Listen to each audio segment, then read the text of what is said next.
Well, my client noticed I was acting a little funny. I think it's because I took too much.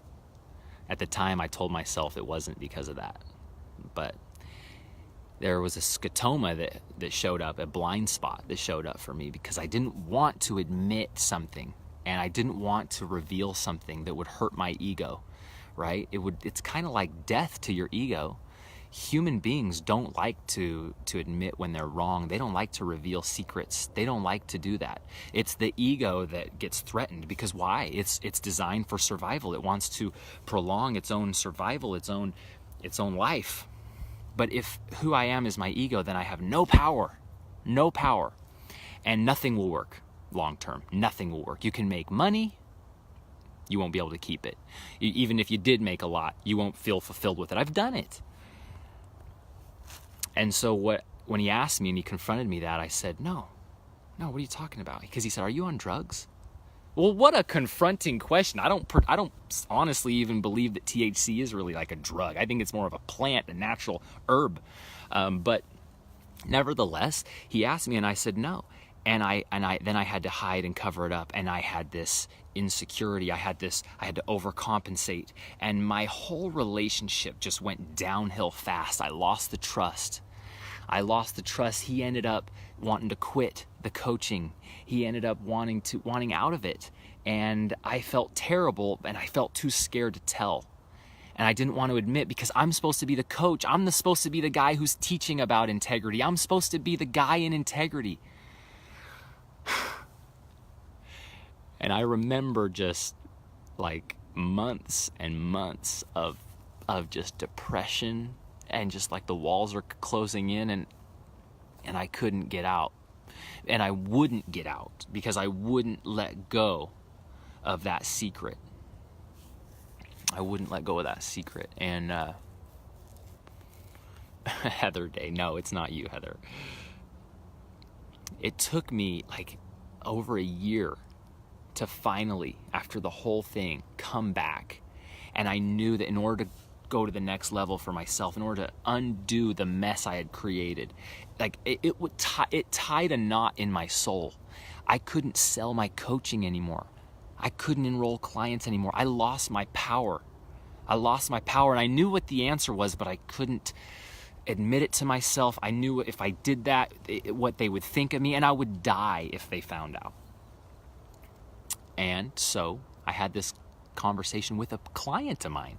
I changed my whole coaching approach to where I don't try to be this perfect guy who's got it all figured out and dialed, but rather I try to be as real and be me as much as I can. That's why I launched that brand and that podcast, Me Being Me.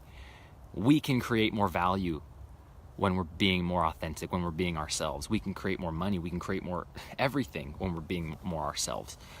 And so I marched in there. I sat down with him face to face and I told him, I said, remember when you asked me that back in 2015, 14, 16, back in 2016, do you remember when you asked me that? He said, yeah. And I said, I lied. The truth is this. I had taken these THC pills. I took too many. I was a little loopy. I was out of it and I lied to you. And I could see that everything, just the connections in his brain happen and in his mind happen through his eyes. And it was hard. I mean, I had to clean it up.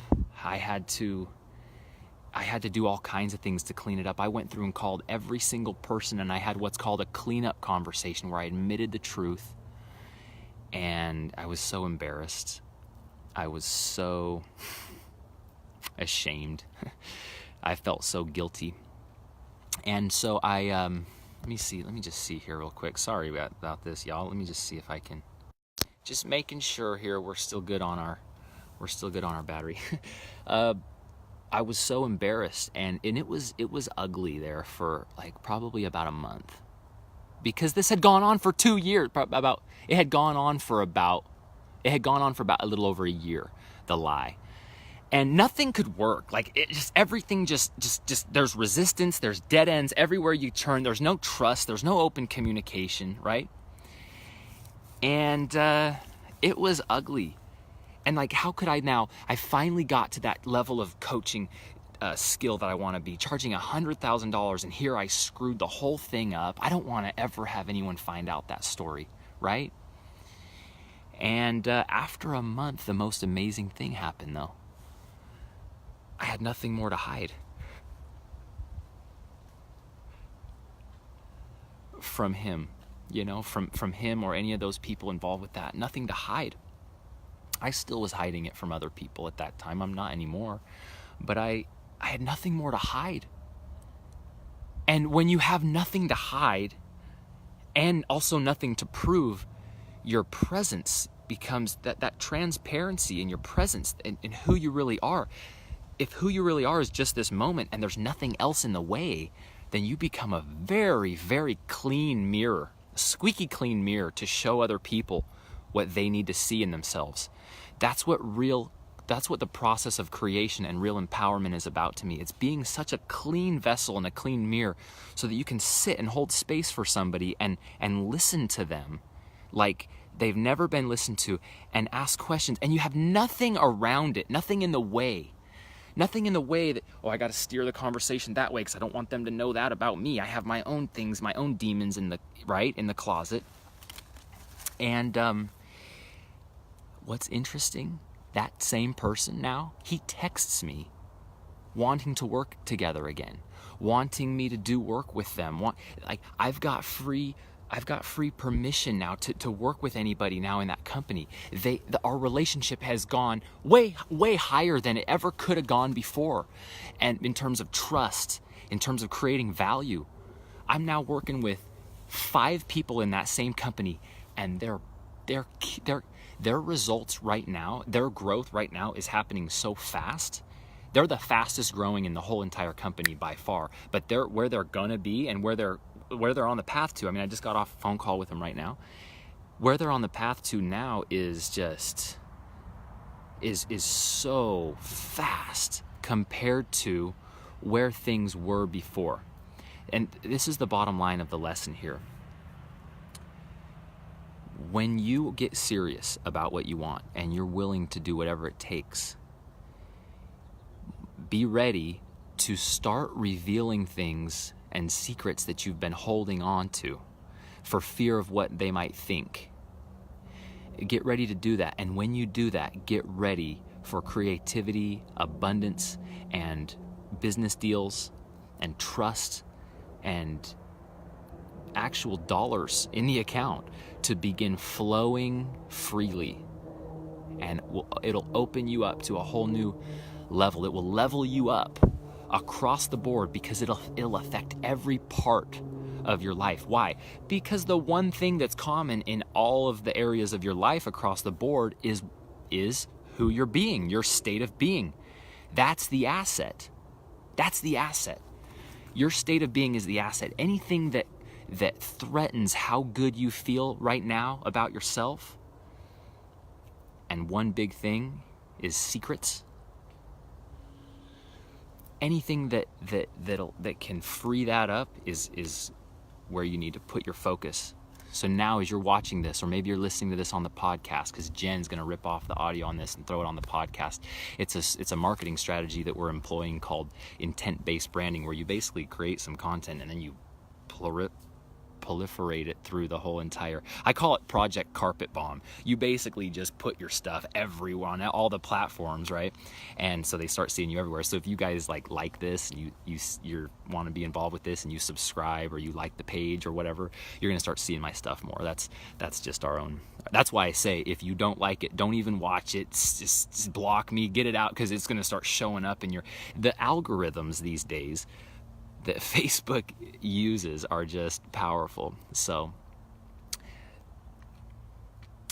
we are committed to the fastest growth that's humanly possible. And we're committed to that, not because it's the comfortable road, because it's not, but it really is the most fun, alive road. And long term, it actually is the most comfortable road. I mean, I'd much rather have the life of my dreams and be living in abundance because I did those uncomfortable things for a while, right? And so And we're never going to arrive to where we want. Like once we get to where we want, the next horizon, the next peak becomes available. It's a mountain without a top. You know what that means? It means you get to the top of one peak and now you see this whole nother peak that you didn't even see before, right? And then you go down the valley and you climb up and you get to that peak, and then what happens? This whole other mountain range becomes visible that you otherwise couldn't have seen. And so you may as well just learn to enjoy the climb. And that's what Key Player is. It's a process. It's basically a belief system and a process for going on that journey of personal growth to make life work with less and less resistance, with less and less dissonance, to make your music work with less and less dissonance, to make your life work with less and less resistance, to make your personal and professional relationships work with more ease and flow. Because anyone who's been in that mindset, I wrote that book called On. Anyone who's been tuned in, tapped in, turned on, and felt that, there's no other way to live. Once you experience that, any other way of living just becomes boring and dead, right? And so